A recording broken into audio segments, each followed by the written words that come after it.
Não dá nada. Tem milícia de anjos para te ajudar. Tem milícia de anjos para travar as tuas guerras. Deus está falando para você que acha que está fraco. Você não está fraco, não. Você está armado com a armadura de Deus e com a palavra de Deus. Quem pega a palavra de Deus, levanta aí, mostra a palavra. Calibre 66. Ele vem de calibre 40, tem 40, eu estou de 66. Eu estou com uma metralhadora, eu estou aqui com um canhão. O povo de Israel saiu armado. Quem entendeu uma coisinha? Israel serviu o exército no Egito.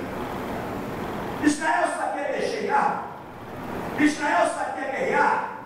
E para que Deus ia dar material? Deus deu graça, deu unção, deu sabedoria, deu conhecimento. Deus capacitou. Deus não chama ninguém sem ele te armar. Tem muito crente desarmado porque largou a presença de Deus, se esqueceu de Deus. Nós vamos correr mais um pouco. Aí diz aqui uma coisa engraçada, linda, que eu gosto.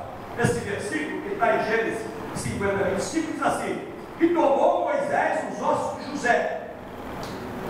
Peraí, vamos sair do Egito.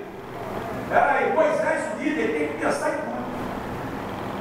Tudo. Só para, a gente não pode sair do Egito.